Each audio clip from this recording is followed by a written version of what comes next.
my amazing authors. I am so excited to be here with you guys and with our super exciting guest, Dr. Darlene Mayo. So Dr. Darlene Mayo is not only a doctor, a brain scientist doctor, which how cool is that, that I actually know somebody who's a brain scientist. I'm so excited to bring her to you guys. But she's also an author. And I am so excited to hear, like, she's making the super amazing progress using some tips that she's going to be teaching us.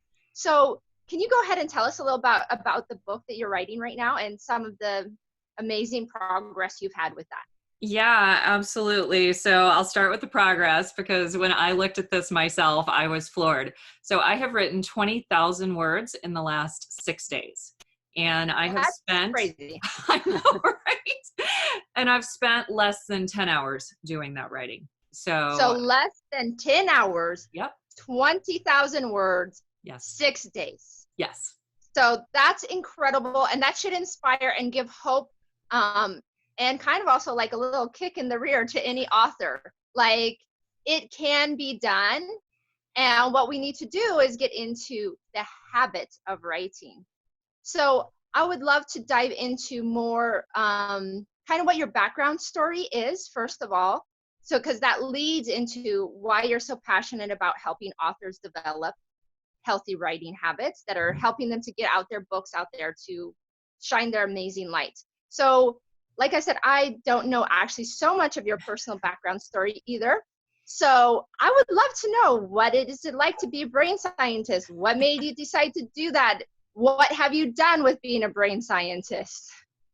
All right, absolutely, Crystal. Thank you so much. So yeah, so I knew from the time I was a kid that I wanted to be a neurosurgeon, actually. So I really spent Since you were a kid, you knew you wanted to be a neurosurgeon. Yep, I was like bandaging like up. How old? Well, I mean, I knew I wanted to be a surgeon since I was like 3 or 4. I would be bandaging up the animals, you know, pretending to fix their broken bones that weren't broken. And I loved building things. I would build anything. I would build bookcases and desks. I just loved working with my hands and I loved taking care of people. So I knew I was going to be a surgeon.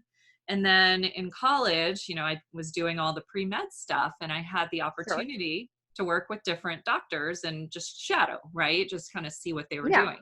The first time I walked into a surgery where somebody's brain was open, I said, that is the most amazing thing I have ever seen. I can't believe they were doing a surgery for someone with epilepsy, so had seizures. Wow. And I said, I can't believe that you can actually go into somebody's brain and fix a problem like that. And so I said, I have to do this. So when I went to medical school, it was neurosurgery all the way. I studied, you know, my tail off and did what I had to do to get into residency. Absolutely loved the field all through residency. I practiced for That shows you're such a unique individual. If I would have walked in that room and saw the brain and like blood, I'd be like, ah! I would be like, not for me, but you're like, yes, this is for me. Yeah, it was. So that's what I love, is God designed each of us differently. And that's what's really unique about this authors group, is like, we have so many unique individuals from so many different backgrounds, and they've each been touched by God to like go, wow, this is amazing, to like totally different areas in life. Absolutely. Yeah. I mean, I knew it was my calling. Absolutely. No question in my mind. And I did every single thing in my life at that time was focused on either becoming a neurosurgeon or being a neurosurgeon at the time. So I spent 10 years of practice at some of the like really greatest places to work in this country and in the world. Which awesome. That must have been such an exciting journey. It was, definitely. Yeah. I was very, very blessed for that. And then one day, God, because my faith has been a cornerstone of my life too. So always talking to God, what should I do? You know, what steps should I take? And, you know, he worked a number of miracles even for me to be in neurosurgery. I mean, at the time I graduated my residency program, there were only 200 female neurosurgeons in the world. Wow, only 200 female neurosurgeons in the world. Yes. At that time, and you were one of them. I was one of them. Yes, that's Yeah. awesome. So Good like miracle upon for miracle you. upon miracle. So which is in my Ugh. book that you guys can read if you're interested in that. But Yeah, I that's cannot wait to read your book from like front to cover. I think I'm gonna read it like in 1 day or 2 days, like on a oh, weekend. you're Read sweet. Dr. Darlene's book. So thank you. Yeah. So but one day I was sitting in church and God's like, you know what, Darlene, there's a meeting about adopting and you need to go to it. And I'm thinking, what? I'm a neurosurgeon. I'm working 80 hours a week. I'm single. I was 44 at the time. Never been married because I spent my life being a neurosurgeon. Like, okay. Sure. Okay. So I go to the That takes a meeting. lot of dedication. I know. I raised my hand. I said, I can't adopt as a single person, correct? Thinking like this is going to like allow me to get out of this whole scenario that like I've gotten in my head. They're like, oh no, Sure. you can adopt as a single person. Yes, of course you can, do that. And you have, And you're your like, church what? family, you can hire an au pair, da da da. I'm like, great. So I was not very maternal at the time, let me just tell you. But so I went through this process, and this was really one of the first times that I had to surrender parts of what I wanted to do for what God wanted me to do. Because neurosurgery, I was 100% aligned with God. Being a mom, I had kind of thought about the idea. I would watch on social media my friends having their babies and Sure. all this. And, it would pull a little bit, but I was so laser focused on neurosurgery and had all these Sure. plans for, I'm going to be chairman of this department and I'm going to do this and that. And that was not part of the Sure. plan, but it's part of God's plan. So I went through, I was obedient. And there's a long backstory with that, but I wound up adopting 2 beautiful children from foster care Oh, system. wonderful. Yeah, and they're my precious babies. They're And now what 8. year was that in that you adopted your children? The adoption, they came to live with me in foster care in 2016. I adopted them in 2017. So we're coming up Okay, on awesome. 4 years together this summer. So that's really great. And, they're the light of my life. But I started when I had them, and then I wound up meeting who's now my husband, the man who's now my husband, shortly after they came to live with me. So I remember I was praying one day and I said, God, I have this awesome career that I love. I now have a family that I love because I knew that this man was going to be my husband, right? It was just one of Sure. those things I knew. Oh, that's my son sneezing. I don't know if you can hear him. Bless So if you you. hear large noises in the background, bless you, son. And I prayed to God and I said, okay, God, what's next? Which when you pray that prayer, you better darn well be ready for the answer. Okay. So over the next 12 months, Well, you learned that. I mean, God unfolded this, like, I don't even know how to describe it other than I would say a roller coaster in my life that okay. culminated in me saying, I don't want to be a neurosurgeon anymore. Wow, that's large. Yeah. So I spent 16 years between school and training to become a neurosurgeon. I had spent the 10 years of my life before that being a neurosurgeon. I had my entire... So that's like 26 years dedicated to Yep. neurosurgery. Yep. And now this transformation. Yeah. And I'm like, I don't even neurosurgery. want to do this. I felt the Lord calling me to something else. I didn't know what. It was like kind of like he called Abraham. He's like, here, just go.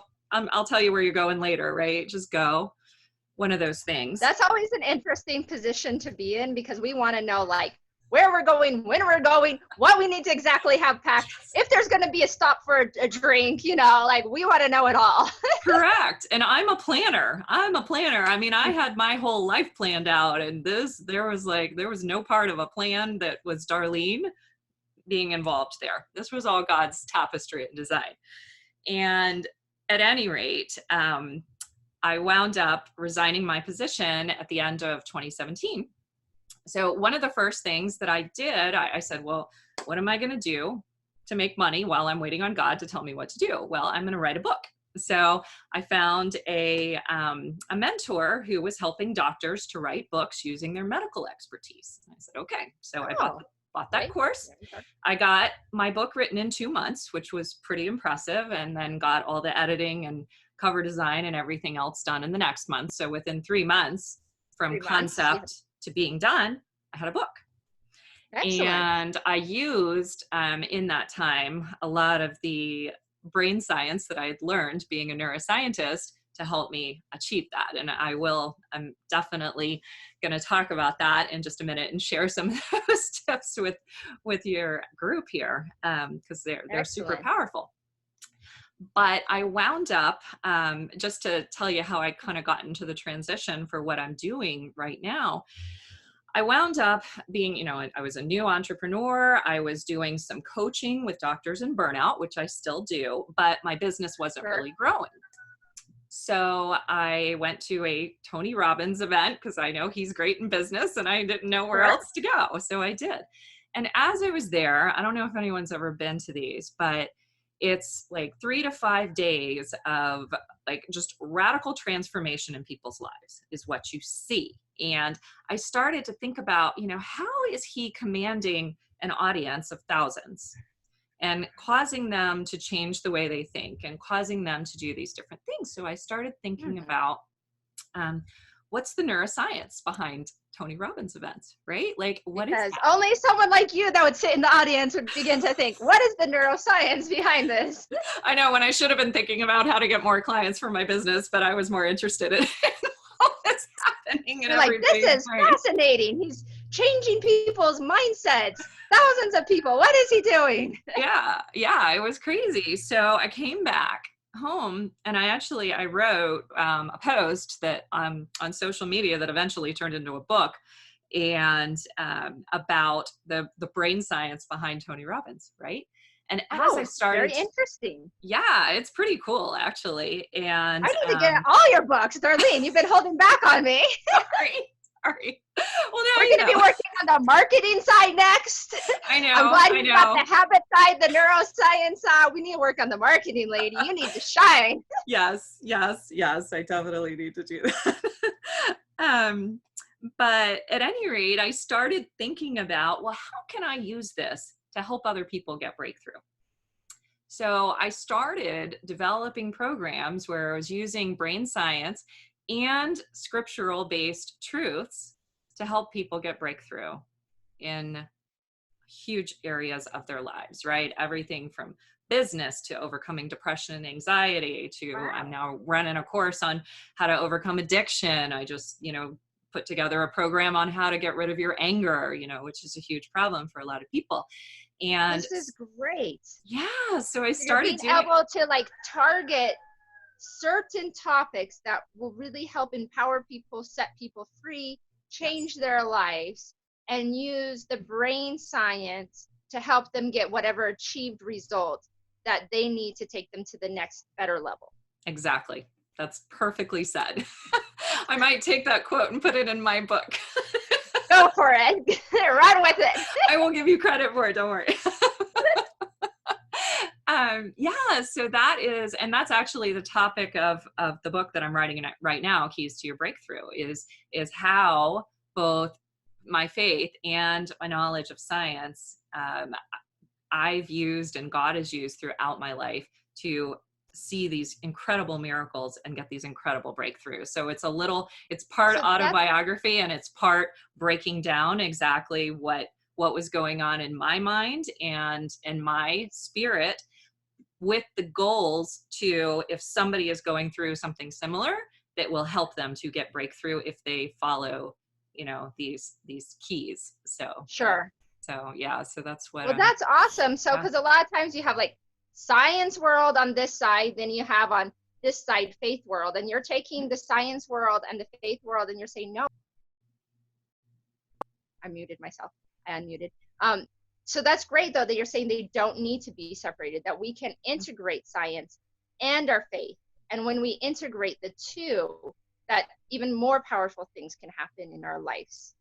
Absolutely. It's not an additive effect. It's a multiplication which, you know, I love that. you know, the kingdom of God is all about multiplication, right? And so it's really powerful. And you're right, a lot of people don't understand it. And I, you know, as I promote my various courses and, you know, teachings and all that, I really learned to see that, because I get a lot of comments from people that are either straight science saying, you don't need God in your life, that has nothing to do with anything, I can make all this happen with just science. And then I have people on the Christian side who say science is not needed. All you need is God. Okay. I do believe that God is the answer. I also believe that God created our brains. He created everything. The book of Yeah, John tells us that, right? exactly. And Nothing was it does created. have a way it works, right? Right. So we better understand how it works. Just like if we want our car to drive, you know, it's good to know how it works, or if we don't know how it works, take it to the mechanic and they'll help us fix it. So it's also good to know, like, yeah, we have a brain. What's under our hood, you know? It's like, it's good to know how it's wired, and if it can be wired in this certain way to make ourselves, our vehicle, our life run better, then yeah, I want my brain wired the best way it can to run the best my life can. Absolutely. I mean, it's about, you know, scripture tells us to renew our mind. Well, that, you know, when you look at the science behind renewing your mind, what, you know, our brain works on building pathways and patterns, right? And some of those pathways and patterns are healthy and in line with what the word of God tells us. And some of those pathways and patterns are not. Okay. They may be affected by how we grew up and, you know, how our parents treated us or what experiences we've had in our lives. And they're not based on truth. But renewing your mind is actually about breaking down those negative pathways and patterns and building up healthy ones. And so one of the things that I work on right now is helping people break bad habits, create new habits, and then using an incredible part of our brain that most people don't know about that actually helps you achieve your goals faster. So That is incredible. Just like how you are being able to achieve your writing goals a lot faster. So that brings us to the part where is when I met Darlene and found out what she was doing, I was like, that's awesome. So I took her habits course, and she also has a visualization course, and she's put it together for authors specifically. So visualization and writing habits for authors. And it began to change how I began to write too. And so I'm excited because I'm going to also have my book out soon. And I want you guys to have some of you are already published, some of you it's your first book. I want to see you guys published. I want to see you guys succeeding. I want to see your books flying off the shelves because you have important stories. You have important information that needs to get out to people, and it's going to touch people's lives. And then also, like, one thing that I've also been doing is not only using that in habits for my writing, but like habits for helping my son with areas he doesn't like in his life, or even I've decided to develop the habit of doing at least one small courageous act a day. Oh, awesome. Right? I love that. So just choosing one small courageous something, which usually means I'm like probably terrified or scared or a little bit like question mark, this is unknown territory. And I'm just going to take, even if I into that territory, I'm going to take a step towards that territory. Awesome. And so I really have a big appreciation for what Darlene's doing. She's going to share just a little bit of those tips and a little bit about her course as well with you guys. So take it away, Darlene. All right. Thank you. Yeah, absolutely. So one of the ways that you can set a habit very easily, which is very powerful, is first of all, you need to first understand your why, okay, before you do anything. And, you know, this is as with anything that you are doing. If you don't know why you are writing your book, what your great purpose is, then setting a habit is going to be very difficult for you. But when you can link it to something very powerful that is very emotionally charged, then that makes setting that habit very, very easy. So I would encourage you, first of all, to really look at when you ask yourself, why are you writing this book? Okay. And then take it deep. You know, are you writing this book because you want to tell your story? Okay, fine. Why do you want to tell your story? Right? Because, you know, like for me, I've had miracles upon miracles in my life. And people need to know, one, they need to know how to recognize miracles, because sometimes they don't, right? And Sure. then they also need to know that you can get breakthrough in many, many areas when you have certain keys. And I know that I can help people one-on-one through my coaching, even through group coaching to a certain degree. But writing a book, like, I can get that information in so many people's hands so much more Yeah, I easily. can reach so much more because you only have so much time. You can only do so much coaching, and even group coaching, you can only do so much. So now it's like you you can reach so many more people, which is incredible. Yeah. And, so for me, my motivation is like people are suffering with, depression thoughts, suicidal thoughts. People are suffering with, poverty. They're suffering with things that they don't have to suffer with. And I'm not saying that this book is the answer to everything by any means, but it is one person's story about God, how God has worked miracle after miracle in my life.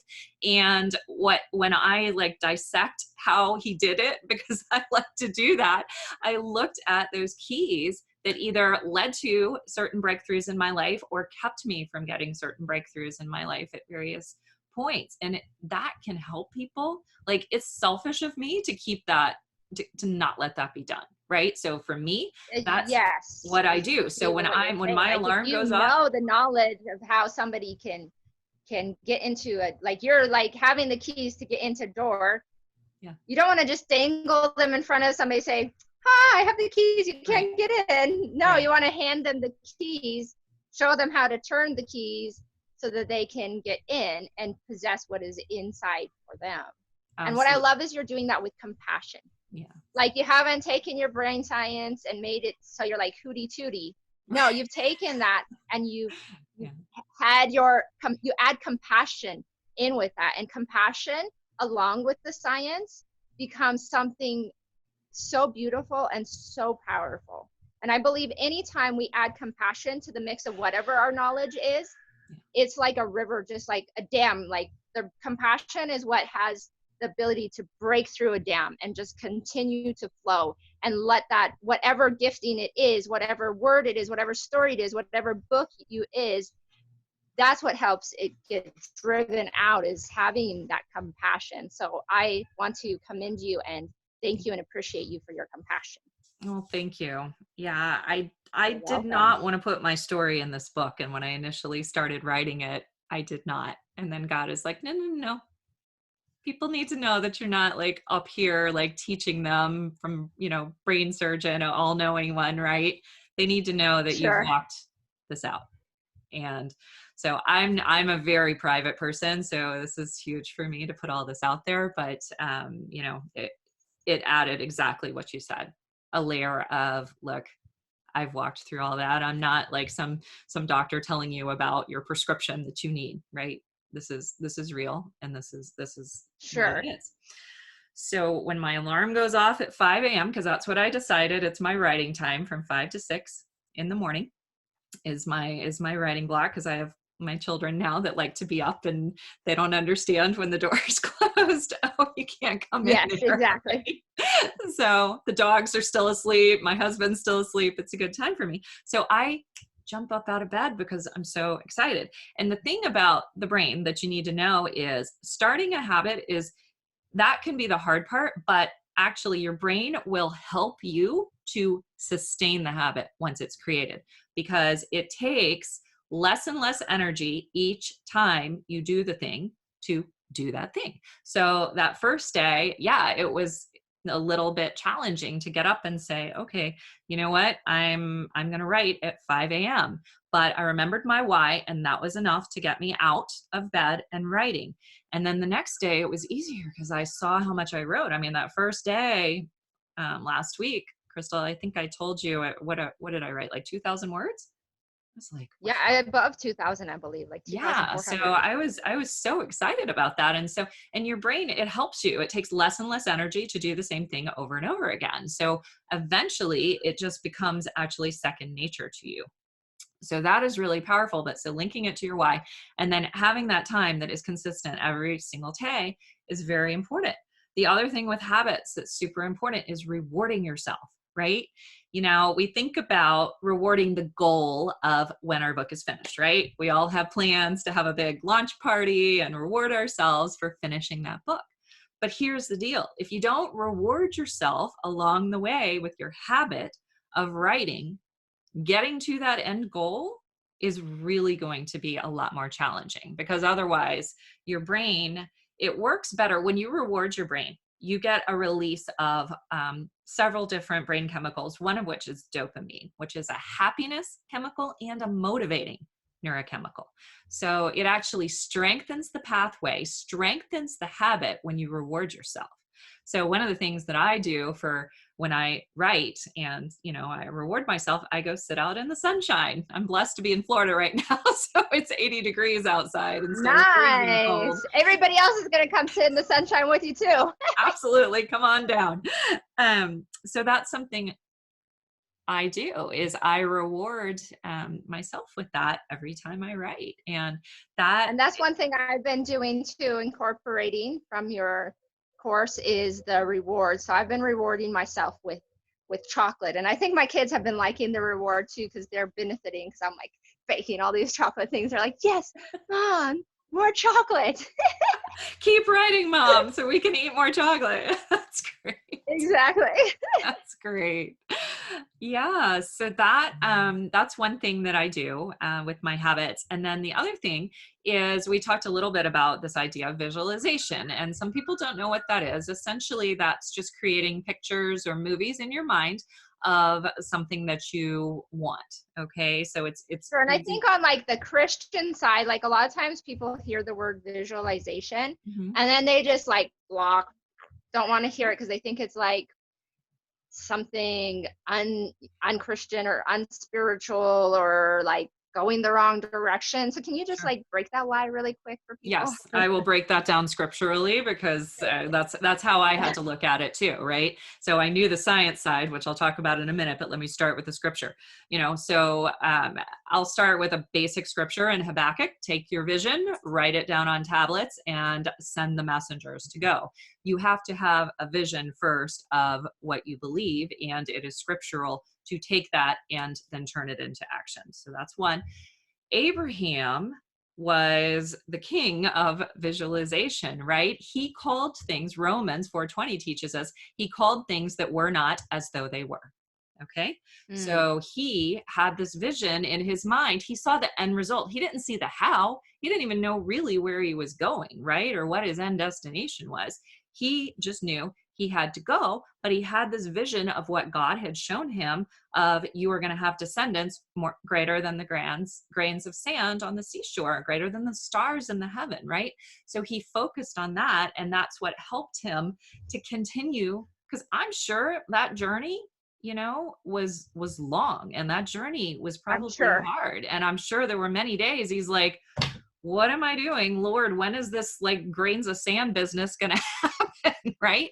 But he stayed focused on that and vision. And then here's the beautiful thing about the brain is God put this network of cells in our brain. It's called the mirror neuron network.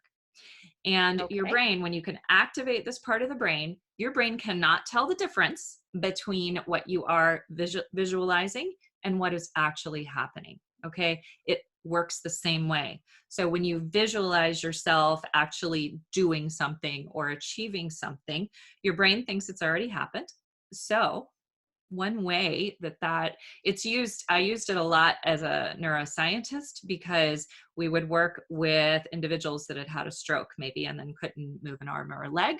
And we would have them use this power of visualization to see their arm moving, their leg moving, and then go through their therapy, and they would recover faster and to a greater degree.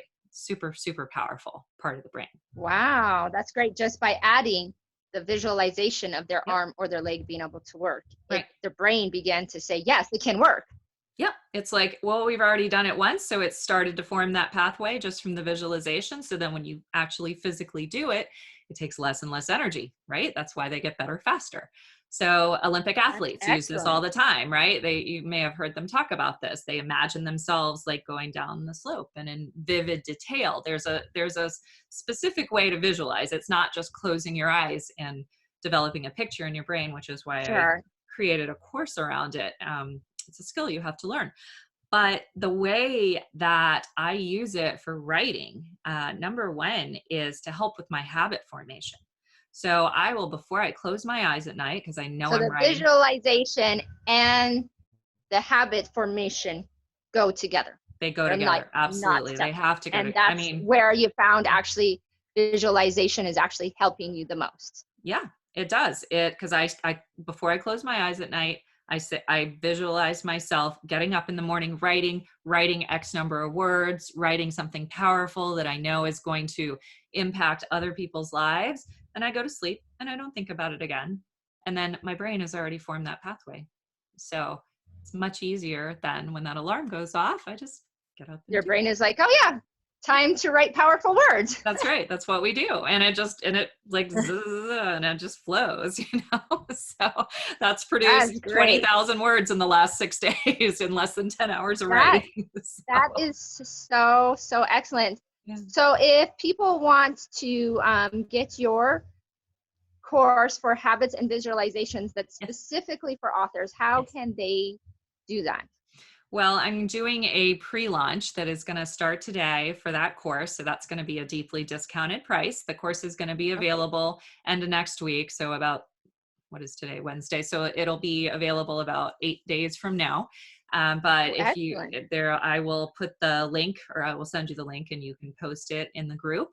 So that Okay, pre-launch, great.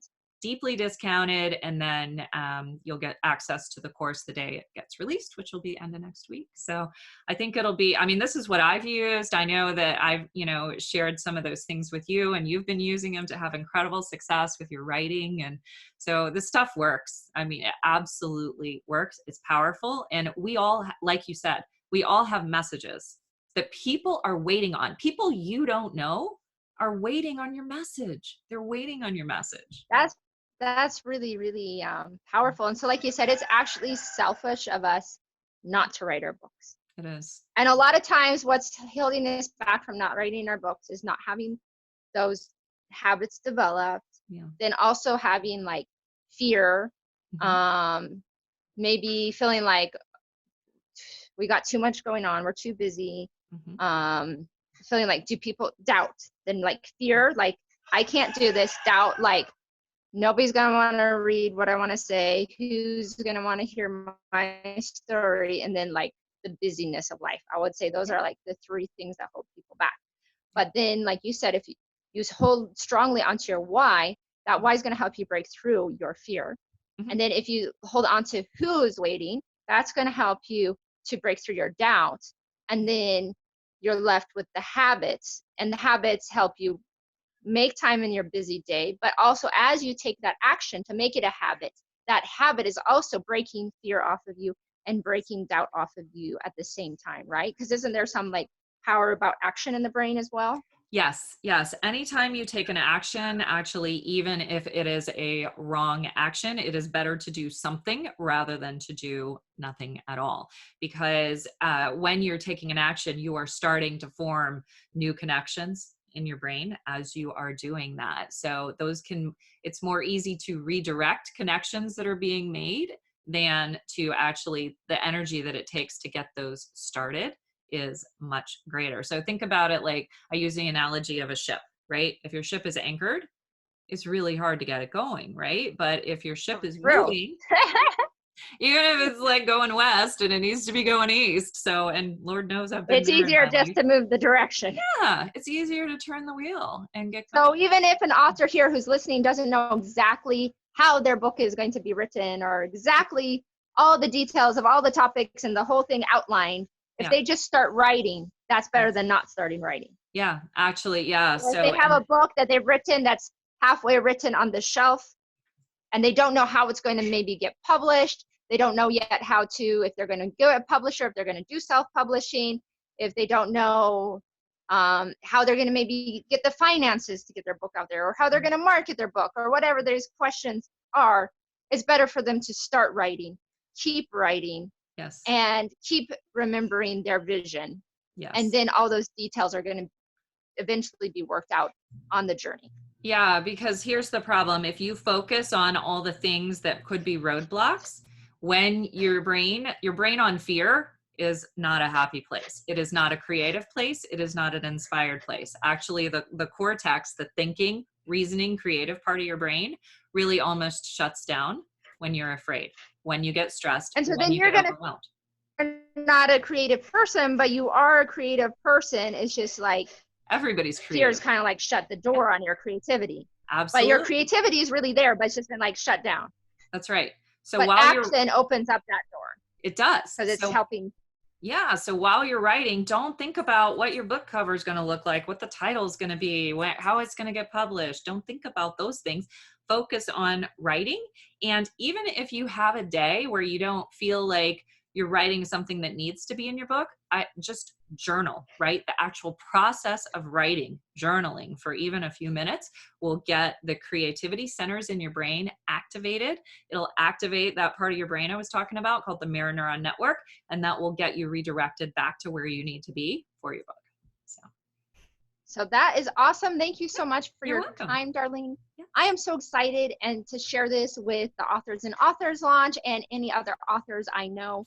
And whoever's watching this, we are going to make sure there are some links dropped in wherever you are watching this from, and you can go ahead and pick up this course. And hopefully you'll see the links and everything in time that you get the discounted. But even if you have seen it and it's after the discount, it is really well worth it. And we are going to see amazing books come out. I want to start hearing incredible testimonies from this. Thank you so much, Darlene, and have a great day. Thanks. You too.